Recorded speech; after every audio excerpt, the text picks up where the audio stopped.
Alright, this is John Caldwell with DiscountJuicers.com. Today we have another exciting episode for you, and in this episode I'll be showing you guys the all-new Samson Silent 6-tray stainless steel dehydrator. Now Samson has had a line of value dehydrators, actually including their plastic ones that are called the Silent Dehydrator, as well as their more recent, larger and heavier 10-tray stainless steel dehydrator. I'm glad to say they now have a 6-tray stainless steel on the outside casing, as well as the stainless steel trays for under $200. So this is amazing. Has a 5-year warranty, and you know, as the Samson Dehydrators claim to be silent, they did actually take or win the most quiet dehydrator in my dehydrator sound test. I'll put a link down below to that video. Anyways, in this video we're going to explain to you guys actually what comes in the box, all the different parts included, some of the things I like about the machine and some of the things I don't like so much, and you'll learn if you guys should buy this machine. Also, actually, I will be dehydrating soaked nuts that have been sprouted somewhat, and then also making kale chips in this episode so you guys can see how this machine works should you want to make those items. Alright? So the first thing I'm going to say is food dehydration is an excellent way to preserve your food. It can preserve and keep more nutrients, including vitamins and enzymes, you know, antioxidants, than other food preparation methods, such as, you know, baking or frying, high heat cooking. Not good. So many people into what's called a raw foods or living foods diet likes to do dehydration, and they want to try to keep the temperatures below 118 degrees to keep the enzymes active. Now when you dehydrate things at a lower temperature, it's going to take a longer time to dehydrate. This dehydrator does have a full range of temperatures it can operate in. But before we even get to the operation, we're going to go over some of the basics of this machine, alright? First, I like to always let you guys know the dimensions, since that may be important if you guys have a small kitchen. This is a nice compact unit, and it does actually hold a lot of food when you're dehydrating it. So from top to bottom, and it does have these little legs on the bottom, it's about 12¼ inches tall. Deep, it is actually fairly deep here. It's about 17¾ inches deep, and the width is approximately 13½ inches wide. So that's the space it will take. Now let's go ahead and measure the trays here. This is their stainless steel trays. Kind of hard to see maybe on the camera, but basically the tray size is 12 inches exactly by 13 inches. And you get 6 trays, so 6 trays times 12 by 13 inches. Actually, one tray almost holds 1 square foot, a little bit more than that. So with 6 trays, you have approximately, actually 6½ square feet of dehydration space. So one thing that's very important to me is the spacing in between the trays, because that'll dictate how fat or thick of slices or how much kale chips you can put in. So we're going to go ahead and slide a tray in maybe on the bottom level. And then we're going to slide a tray in right above it. Okay. And this is how the trays go in. And now we're going to go ahead and measure, you know, how much space is in between the trays. So between these two trays here, looks like approximately 1½ inches in between the trays. So that's, you know, standard spacing on most dehydrators. So, you know, that's a nice space. But before we put all the trays in, and I share with you guys the parts that come with it, I want to measure something else, the fan inside the machine, which actually, to me, this is a really nice design. A lot of dehydrators, if they have like, you know, a lot of trays, the fan may be a small puny thing in the back, in the middle, and then you're not going to get good airflow amongst, you know, the whole area of the dehydrator. This fan is approximately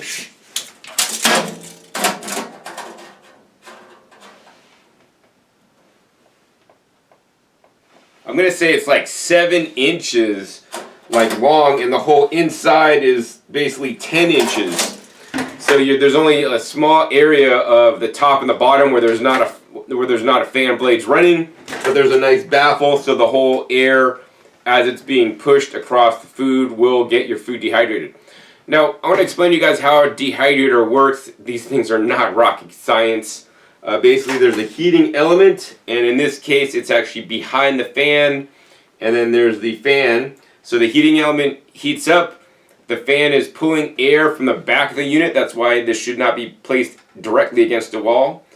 And so then it pulls the cool air in from the back. The air is warm with the heating element. The fan blows that hot air, the warm air, through all levels of the dehydrator. This is called a parallel flow dehydrator, so the hot air is blowing across the food. Some dehydrators have the fan element, the heating core on the bottom, which then the heat radiates up, which I don't like as the design, because the bottom trays always get more heat than the top, is a little bit cooler, whereas this gets more even drying for sure. So yeah, definitely a nice design. Also the back, here's a nice stainless steel screen guard so that nothing will be able to hit or impact the fan.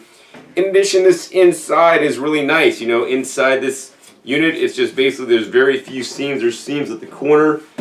Inside the machine, this does not appear to be like that bright, shiny stainless steel like on the outside, but some other kind of metal that my magnet that I tested will stick to, full metal inside. So yeah, that's the first thing.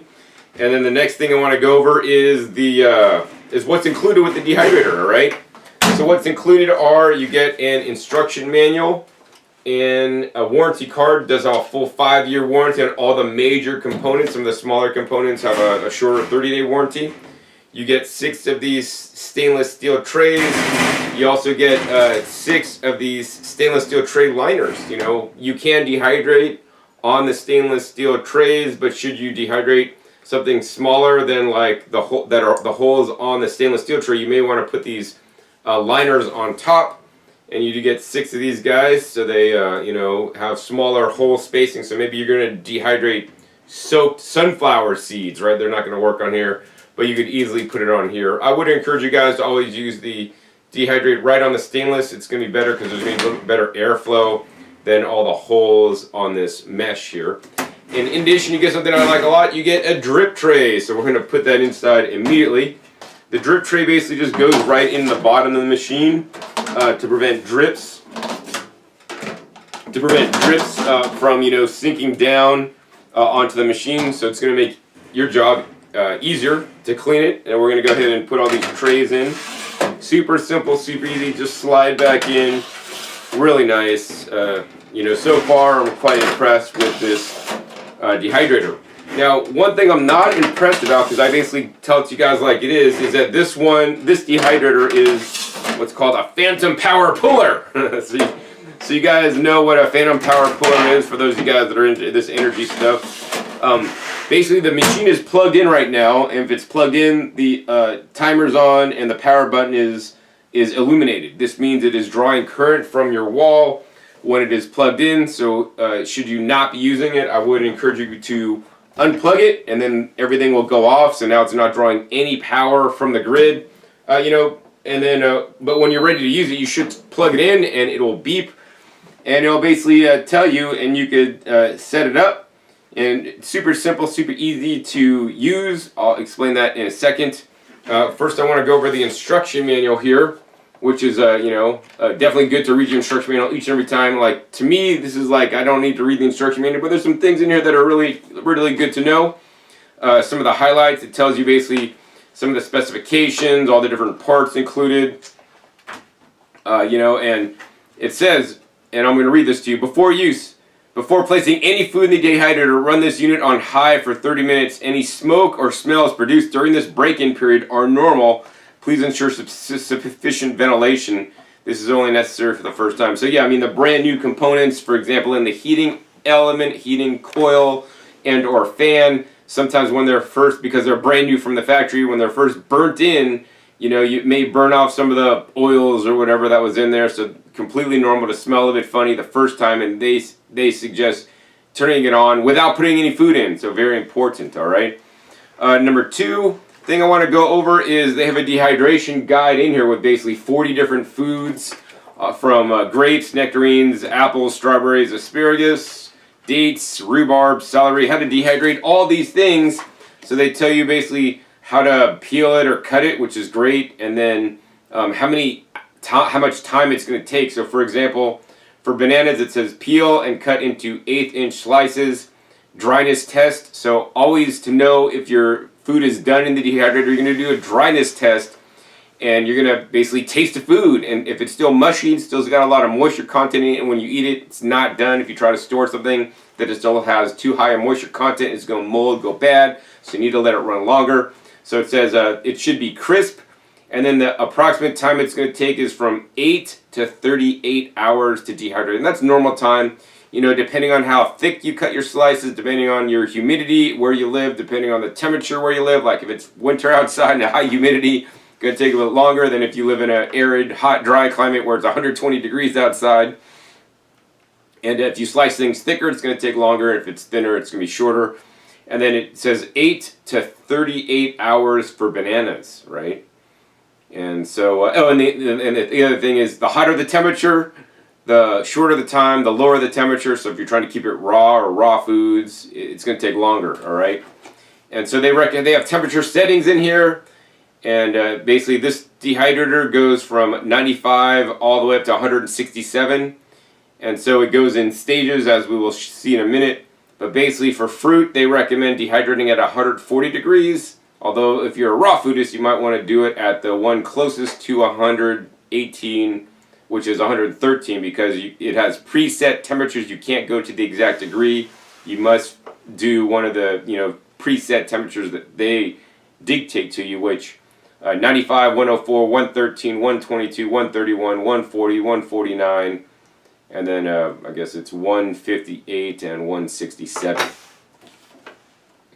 Oh, and then the other thing is this has a countdown timer, 24 hours max. So in the case of where something should take more than 24 hours, then it's going to stop after 24 hours, and then you have to restart it to finish off the job. So that's one of the things actually I don't like about this dehydrator. But once again, the stainless steel dehydrator that I have in my kitchen is a $1,000 unit, and it could run for days on end.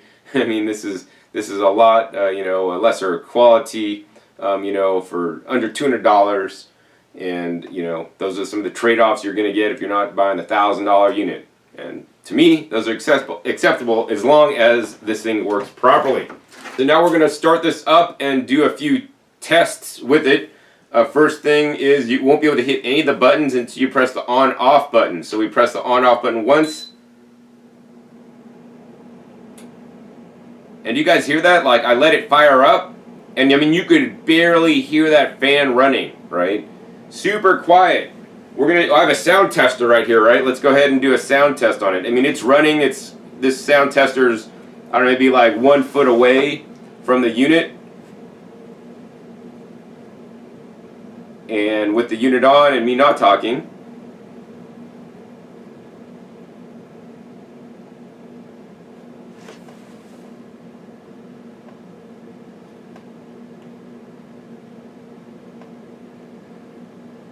I don't know if you guys could see that, but it's basically like 46 decibels, being maybe like 1.5 feet away. I'll go a little bit closer.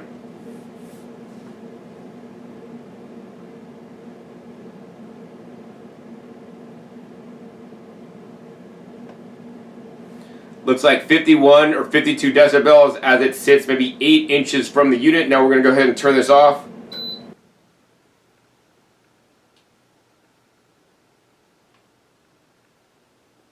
And now the unit is down to 20 decibels, being silent in the room. So, I think this is a pretty darn quiet dehydrator, if you ask me. I mean, I could barely hear it. I guess next, let's go ahead and turn this on and explain to you guys how to program it. So once you turn it on, it'll turn on. Then once again, if you click the off button, right, it's going to continue to run for a few seconds, and then it powers off. Another time it may power off is that if it overheats, if it detects it overheats, it'll shut itself off so that it does not cause any kind of, any damage, right? So once you turn it on, now you can play with the temperature or time settings. Super simple. There's only 4 buttons on here. One is off and on, and you have a plus, a minus, and a temperature and time. So if you just press the button once, it's going to flash a temperature, and right now it's preset at 158 degrees. And if you press up, it goes to 167, and if you press down, it goes to from 167 to 158, 149, 140, 131, 122, 113, 104, and 95, and that's the lowest to go. So these are the preset temperatures that you must, select one of these to dehydrate at. The other thing you can do with this, and we're going to go ahead and set this up, we're going to set the temperature up to 122, right? We'll press the time and temperature again. Now it flashes 10:30. Now we're setting the time, and we could just hold down the plus button and we could crank it up to 24 hours, or we could do the minus button all the way down, and it goes in 30-minute increments all the way down to 30 minutes. So you can run it from 30 minutes to 24 hours straight before it will automatically shut itself off. We're going to go ahead and crank it up to 24 minutes, all right? And then once you're done programming it, just leave it alone. Within a few seconds, the display will stop blinking, and it'll basically just lock in. So now we're locked in at 24 hours, and we're locked in at 122 degrees. So yeah, that's. Oh, and then the next test I want to do is even more interesting. I have what's called an infrared thermometer, right? So I've tested some of the other Samson dehydrators in the past, and how a dehydrator works. It's not rocket science. It's kind of like a thermostat on your wall that controls your heater or air conditioner, right? That thermostat is sensing the temperature inside the unit right here, and it says, okay, I turn the heaters on because right now, in John's, right now it's like 80 degrees inside because that's the ambient temperature in here. And now I need to heat this up, and you set it to 122, and it's constantly checking. Okay, is it 122 yet? No. Okay, keep the heating coil on, and so that keeps heating up. Once it does hit 122, then it says, oh, it's 122, shut off the heating coil. Then it shuts off, so there always will be a fluctuation of temperatures. It's not always going to remain totally constant. In addition, if you have food in there that has moisture, you're evaporating off the moisture. That'll also lower the temperature inside the dehydrator and, keep the dehydrator catching up.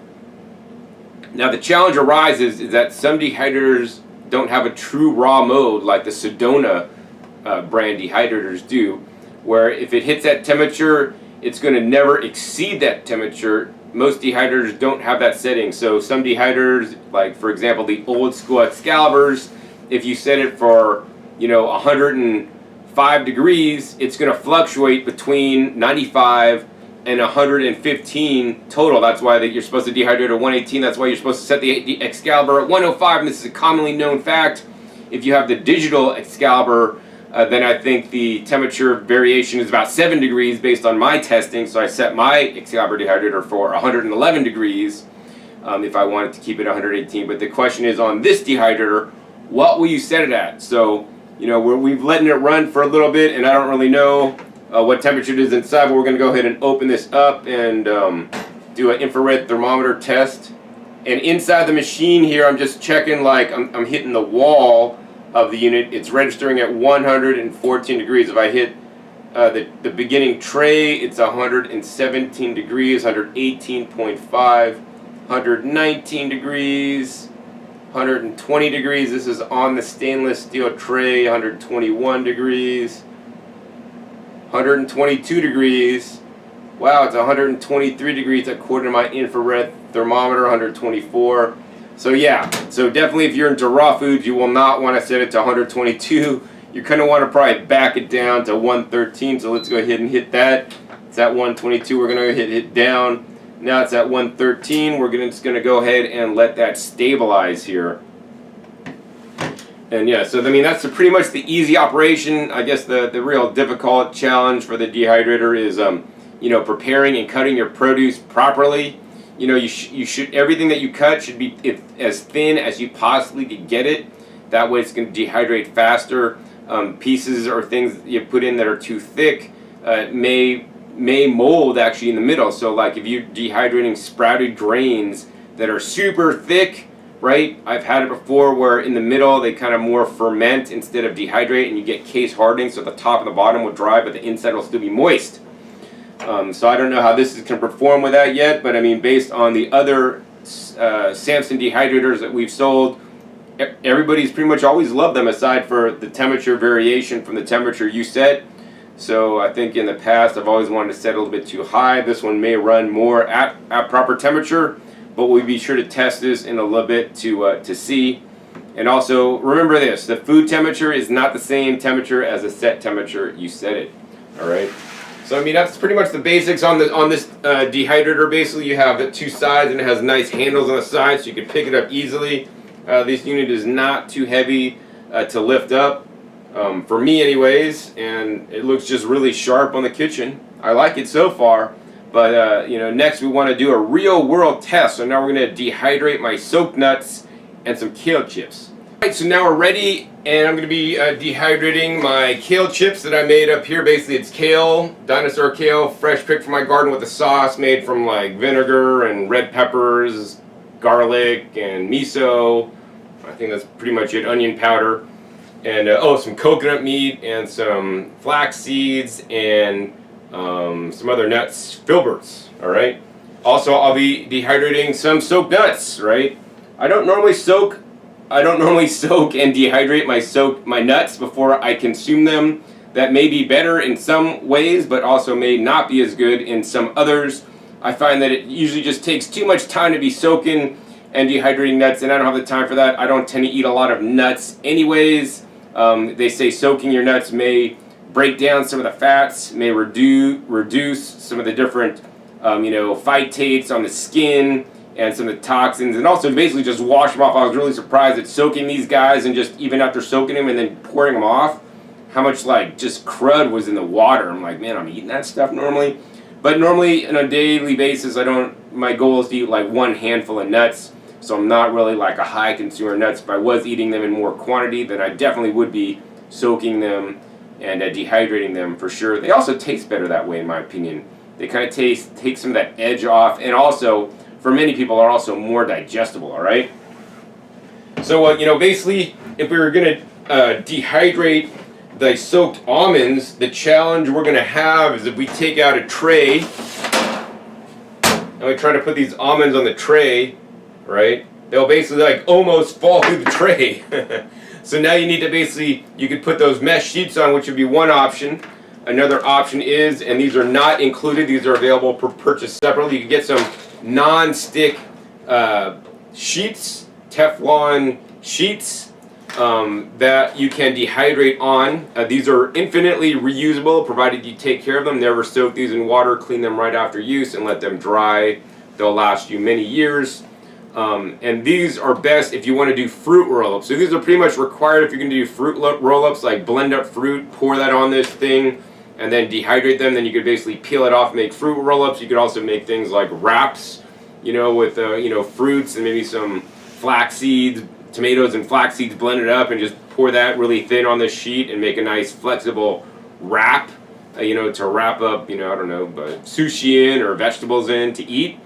The other reason this may be necessary is if you're doing something like that's very sticky or gooey that needs to be able to release easy. This is the best method for dehydrating things that are going to be really sticky and gooey, and also reusable, right? That being said, I'm not a big fan personally of dehydrating on the Teflon. There are studies that show at high heat, Teflon coatings may not be so good for us, especially when they scratch off. That being said, this is not a coating, that's just a whole sheet. I've never had one of those scratch off on me. Now, what I like to use instead is this. This stuff right here. This is actually just a non-stick parchment paper. It's great for baking, lining, and steaming, but also good for dehydration. I get this at Sam's Club, that's where it's the cheapest, but you can find this at most grocery stores, just maybe more expensive. The good stuff I like is always from France, and how this stuff works is this is like more of a one-time, maybe two-time use, not reusable, and do not do fruit roll-ups on this. It will not release, but for many other things, this is quite sufficient. So what I like to do is basically I'll I'll bring this out on the table and I'll get another sheet here so I can basically sandwich the two sheets in between each other to basically size it up. And I'll line up like the exact corners, so I know the corners are always going to be lined up. So now I'll basically just have to cut two edges. So I have basically the sheet that'll line the whole tray. So next step is I take a nice sharp knife edge and I basically just go right along the seam at the corner, and I basically just cut the paper, to size, to fit. I have to do this every single time. Every time I make these. So, for that reason, you might want to buy the pre-made ones that are reusable. I personally don't really mind doing this. You could just make a whole bunch at once, so you have it for whiles.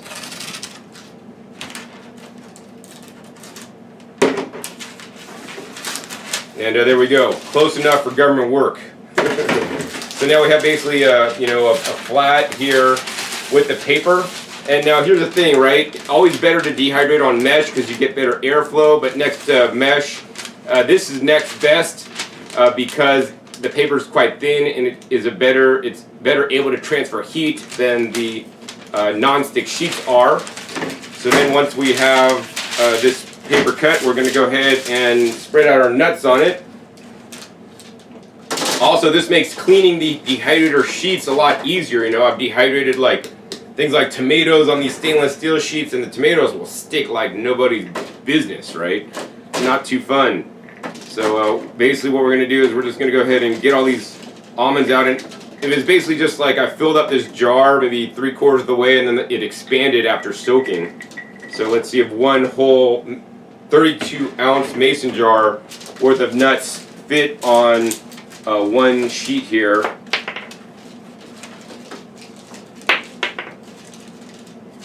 And we want to try to have them as single layer level as possible. And that's going to always be best instead of having things double stacked. I think we pretty much got one whole mason jar's worth on here. Fits fairly good.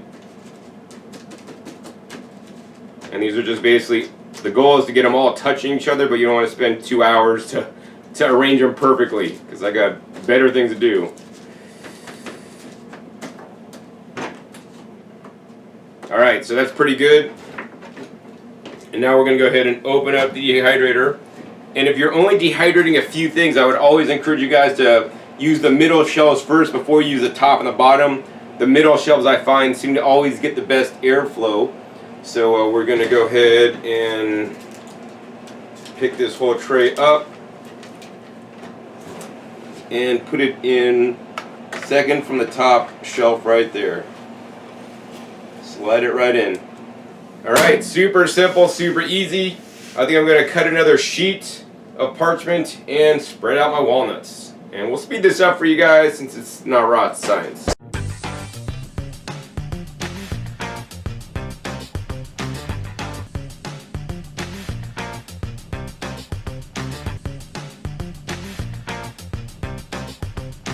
Alright, so I got all my parchment cut.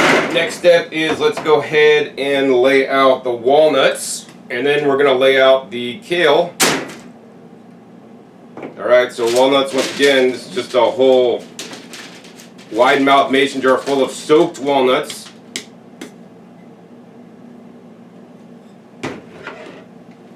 And let's see, we're just going to go ahead and spread these guys out. Once again, try to get them single layer as possible. And let's go ahead and place this tray in the dehydrator. I'll go ahead and put it in the top, the second to the bottom here. Let me do that.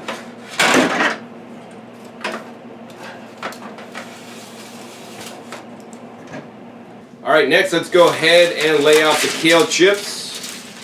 Let's again put our literal parchment liner on the tray, make cleanup a lot easier. Will increase dehydration time a little bit versus putting it on the tray directly, but personally I'd rather increase my dehydration time and reduce my cleaning time, so think about that one. And here's the kale chips we made. Now On these kale chips, basically, we're just going to go ahead and put these on the tray. And once again, we want to try not to double stack these. I mean, it's going to be a little bit hard because I basically just chopped up the kale. This is not the frizzy, curly kale that most people would use, which people like better for kale chips. You know, as long as it's kale, I don't really care what kind. It could be any leafy greens, actually. I've made kale chips or leafy green chips out of many different leafy green vegetables out of my garden. I think the red vein sorrel was one of the really coolest ones. It got kind of lemony. And so we don't want to stack these up too much. And I think we're going to go ahead and take my time, and we're going to go ahead and layer out all this kale maybe onto 2 trays. So we're going to come back at you when I got this tray pretty much filled out. Alright, so I got 1 tray of kale chips filled, as you guys can see. Let's go ahead and move this guy a little bit. And let's go ahead and pop him in the dehydrator. I think we'll pop this guy like right below the almonds, and let's see if this tray spacing is tall enough. I like to sometimes lift this up and get the tray in underneath so I'm not like hitting my sauce on the top of the tray above. And then I'll lower this guy down, and it looks like it's just about right. I'm not really hitting, so 1.5 inch spacing in between the trays. Definitely got my approval. That being said, if you want to dehydrate something taller, you can see the example here, and if you do something taller, it should be something airy and taller, not like a big loaf of like nut bread or something like that, because once again, the inside will not dehydrate properly. You could just leave a tray out above. I mean, some people like to use like, take out all the trays and maybe just put in 1 tray, and on that tray you could put like a mason jar that you're trying to incubate your yogurt, you know, your coconut yogurt at 100 degrees, which you could set this to like 100 degrees, 95. Put your coconut yogurt in there and use it to heat it up to get that culture, the probiotics, like really multiplying quickly, right? So this could be used for that as well, right? Once we're going to close that up, and now we're going to go ahead and set up our last tray of kale. Alright, so we got our last tray of kale filled up, all pretty nice, pretty much kind of single level, trying not to double stack anything for better optimal dehydration times, taking less time, which means you can be eating your kale chips faster, and more importantly, you guys will be saving money. So it looks like I filled up approximately, and let's go ahead and lift this little tray up right here, up a little bit, slide that in, and then drop her down. So we basically have 4 trays of filled goods. We're going to go ahead and close this door as quickly as we can to not let the hot air escape. And now, since this machine has been running for a little bit, and I want to verify the temperature, we're set at 113 degrees.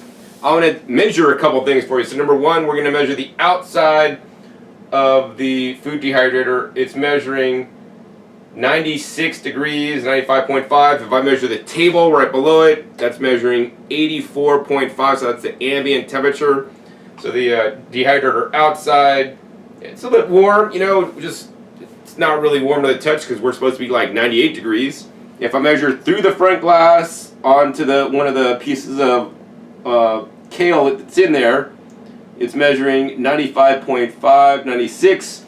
If we open the door and measure back to the almonds are reading 86 degrees, and that's because, once again, the almonds are moist, right? The temperature is trying to keep at 113. The almonds are moist, so it's reading a lower temperature.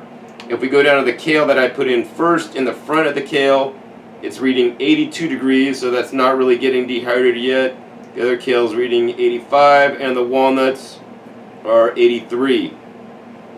Let's see, if we pull these almonds out, and the almonds in the back should be a little bit warmer. Try to hit some of those. Okay, so that's reading like 89 degrees there. And if we pull this out more, we hit 90 degrees in the back there.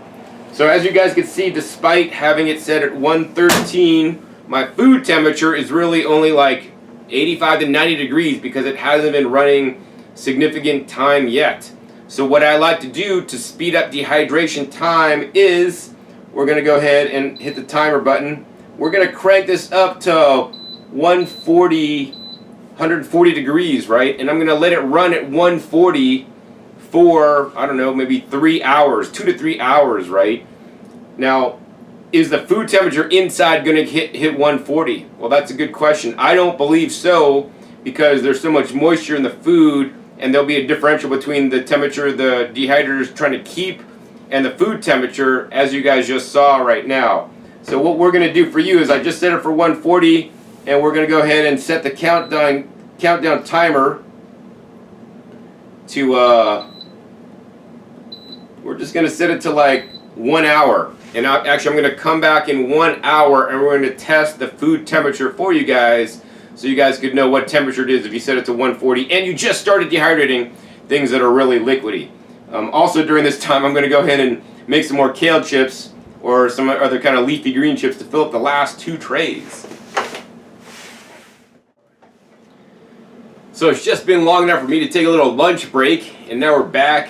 Looks like there's 5 minutes left, so this guy's been running 55 minutes, set at 122. So now I want to do a couple of temperature readings so you guys can be aware of what's happening. Okay, once again we're measuring the table, and it's 73.5. The outside of the case, 79, 77. Let's go ahead and measure through the door to maybe the kale. 103.5. All right. Let's go ahead and open up real quick. Check some almonds. Reading 116 on the almonds in the front. Let's go ahead and check some almonds in the back. All right, we're at 120.5. 121. My almonds are cooked because they're over 118. All right. And let's see here. Oh, we did set it for 140, mind you. All right. And then now we're checking the kale. The kale has more water content than the almonds. That's reading at 102.0. All right. Second tray of kale. The front, 98, 97, 96.5, 96.0 near the back. 103.5, 102. And then now let's go ahead and pull out the walnuts here. Walnuts are reading 95, 99.5, sorry. And then in the front there, I'm getting 118.5, 116.5. I wonder what I was reading before. Yeah, I mean, these almonds in the back are 100. Maybe it's because it's a smaller almond. 109, 104. All right, so what did we learn? You know, we learned that when this guy is set for 140 degrees, when you have good water content in there, might be 20 degrees below, maybe 10 degrees below. If you want to be cautious, do 10 below if you're trying to be raw foods. And then you would probably go to 131, which would totally be safe in my opinion for the first like 2 or 3 hours. You know, I want to save time, make sure this is done. So we're going to just go ahead and I'm going to keep it at 140. My almonds were a little bit warm. It's not the end of the world. I'm not eating dehydrated food for enzymes anyways. I like to eat fresh food for my enzymes. I even do take enzyme supplements. So we're going to go ahead and let that run like 2.5 more hours. And then once it stops, then I'll go ahead and adjust the temperature down to like maybe, I don't know, 113 for the rest of the time. I surely wish that this the Samson Dehydrator had a 118 degree setting, which would make it a lot easier for raw foodists. So they should talk to their manufacturing facilities, see if they can make that happen for us.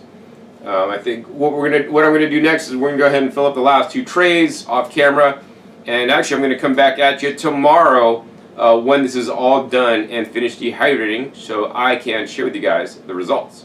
Final thing I want to say is halfway in between dehydrating, if you can remember, this is not mandatory, but you want to flip your trays. So what does that mean, flip your trays? So generally the items in the back get dehydrated more quickly because they are near the heat source.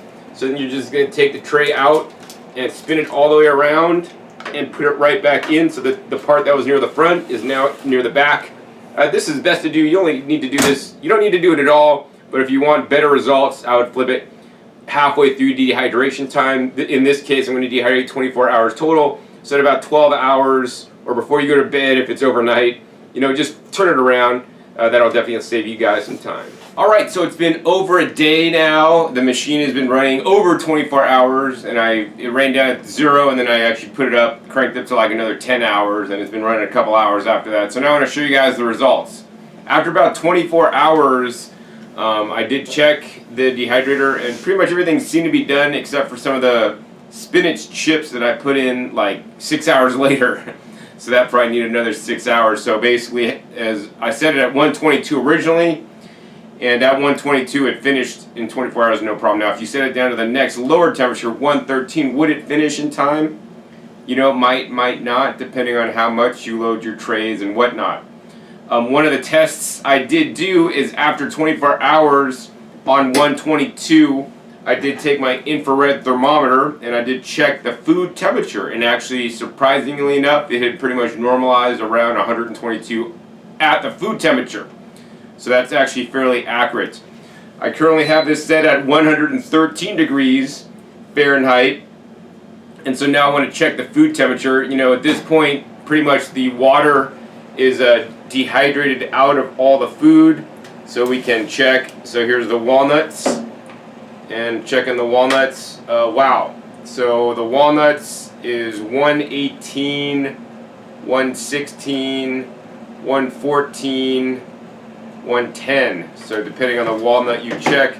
And we're going to go ahead and try one to verify it is completely dehydrated and there's no moisture left. Wow. I'll tell you, man, soaking and sprouting your nuts really just takes that bitterness, that edge off. Man, it makes it much more pleasant to eat. Those came out good. Alright, next up we got the kale chips. Let's go ahead and check the temperature. 109, checking in the back. 115, 108, 113. And kale chips are only kale chips if they crunch, so let's go ahead and try some of these guys for you guys.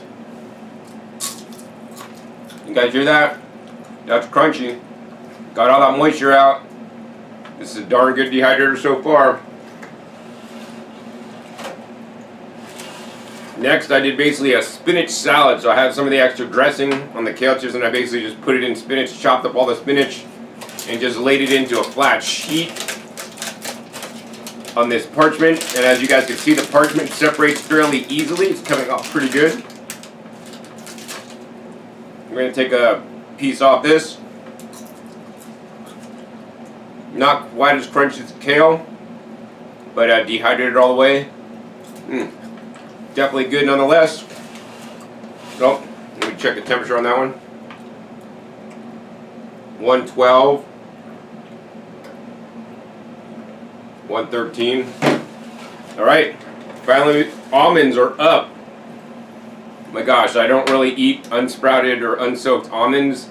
Generally, they don't agree with me, but once I soak, sprout, and then dehydrate them, I find that I am able to digest them much better. So checking the temperature on these guys, that nut right there is 113, this one in the back 115, this one right here 119, 114, 113, so just taking random samplings, 114, alright? Nonetheless, they've all dehydrated fairly well. Let's make sure these crunch, because once again, if these guys are still soft, then you take them out, you put them in a jar, and they still have moisture content, too high a moisture content, you're going to come back to that jar and they're going to be moldy, they're going to be bad. That's going to be fun because almonds are especially expensive, and especially after you go through the hassle of soaking, sprouting for a couple days like I did, and then dehydrating just to find that they're not done properly. So I always encourage you guys, you know, spot check the almonds or whatever you're dehydrating in different spots on the tray, some in the front, some in the back, some in the middle, and see if it's a proper dryness level. What's the dryness level you should look for? That's a good question. I'm not the best at determining the percentage moisture that still can be left without it still spoiling. I know it needs to get down to a certain percentage. For me personally, I tend to over dehydrate things, so as long as I got all the moisture out, I'm happy and it's going to store well. Alright, let's go ahead and try this almond. Oh wow, you guys could hear that crunch all the way to the camera. That is a good almond. To me, these almost like they taste sweeter than they were. They lost that edge. They're a little bit more light and fluffy as well. And as you guys can hear, quite crunchy. This dehydrator did an excellent job removing the moisture out of my soaked nuts, as well as my kale and spinach chips. Alright? I think that's pretty much the end of this video today. Reviewing the all-new Samson brand's Silent 6-tray stainless steel dehydrator. I gotta tell you guys this, if you guys are looking for a compact, smaller stainless steel dehydrator, this is the one you guys should get. I've tested all kinds of dehydrators over the years, and this is just simple, it works, puts out good airflow, constant heat, and I really like that they did, actually after running through this whole process, finding that they did, the 113 degrees is actually right on the money, because at 113, pretty much your food shouldn't go over 118 unless, you know, it's a degree or two when you're done. But what I would recommend when dehydrating is dehydrate in stages. So the first 2 hours, maybe put it like 140. Then maybe the next 8 hours, put it at 122. And these are, all else being equal, that you have high moisture content food. And then for like the last, at least half of the session, drop it down to 113 if you're trying to do a raw foods, living foods lifestyle and keep those enzymes active. I think that is your best bet, and also will reduce the amount of dehydration time, thereby also saving you guys some electricity. Yeah, so if you guys are interested in buying this Samson Silent 6-tray stainless steel dehydrator, check the link right down below in the description. Your support of buying this dehydrator at Discount Juicers allows me to continue to make my educational videos, make the videos to share with you guys all my little tips and tricks and dehydration things that I like to share with you guys, so that you guys could, know what the kind of machines are out there, and you guys could get the right one for you. There's a lot of junk out there, but I've had a good relationship with Samson over the many years, and their dehydrators are actually just simply some of the best ones that are out there. Now, they do have a big granddaddy, the 10-tray model of the stainless steel unit, and actually, honestly, I prefer the 6-tray model a little bit more. I mean, it is 4 trays less, and the tray size is a bit smaller, but this is a bit more manageable. But it depends, if you're like a family of 1 or 2 and you're gonna dehydrate fairly often, hey, this would be a good one. But if you're a family of 3, 4, or 5, or you got a big garden, then you might want to get that 10-tray. And here's the thing, it's just the capacity of how much you can dehydrate at once. So if you have a lot of food to dehydrate, it's better to have the larger one. You could always run the larger one half empty, which then you're basically just wasting electricity. But once you fill this up, you pretty much don't have more space, and then you have to just wait until this one cycle is done to remove everything, and then run it again. So it also depends on how fast will you be eating dehydrated foods. And honestly, I'll tell you guys, as much as I like dehydrated foods as a treat, I tend to overeat dehydrated food, so I don't generally make kale chips or spinach chips, because pretty much those will be gone later tonight. And that's good in a way, because also it gets me to eat more greens. But freshest food is best food, and I'll tell you guys that straight up. I'd rather you guys get a vacuum blender or juicer if you don't have one of those before you even get a dehydrator. I think those are much more useful items to keep higher levels of phytonutrients, phytochemicals, and especially those enzymes and life force in the foods. I'm sorry, even if you dehydrate it at low temperature under 118 degrees, you're losing some of that life force energy in the food. Let's not kid ourselves. Anyway, support me. Buy with the link down below. I would appreciate that a lot. We do have a price match policy. Should you find any of the items we sell at Discount Juicers for a lower price, I'm glad to match the delivered price from any other authorized retailer with the item in stock. That being said, I would encourage you guys to support me at full price. Usually, if we are more expensive, it might be only by a couple $5, and it's not a big deal. And hopefully, my educational videos that I've made over the years have been valuable to you to, I'm going to support John. He's cool. All right. So I appreciate that a lot. So I guess if you guys enjoyed this episode with a 6-tray Samson Silent stainless steel dehydrator, hey, please give this video a thumbs up. Also be sure to share this video with other people that may be looking for a dehydrator, so that they could get actually a quite nice, good unit with a good solid 5-year warranty, backed up by a company that's been doing business here in America for many, many years. Also, be sure to click that subscribe button right down below so you don't miss out on my new upcoming episodes that I have coming out in every 5 to 7 days. You never know what new product, juicer, or even vacuum blender I'll be sharing with you guys. I think I have a couple new vacuum blenders coming up. Also, be sure to click the little bell so you get notified as my new videos come out. Finally, be sure to check my past episodes. My past episodes are a wealth of knowledge, over 500 episodes at this time on this YouTube channel dedicated to teaching you guys all about the different appliances that allow you to eat more fruits and vegetables, including slow juicers, blenders, vacuum blenders, even the dehydrators. I have a couple of really good episodes about dehydrator comparisons. I'll put links down below to a silent dehydrator comparison test, as well as the 10-tray version of this if you are interested in that one. It's just basically it's pretty much the same design, just a little bit bigger, but I think this one actually looks a lot nicer. So with that, my name is John Kohler with DiscountJuicers.com. Be sure to visit DiscountJuicers.com/YouTube for special promotional offers for our YouTube visitors.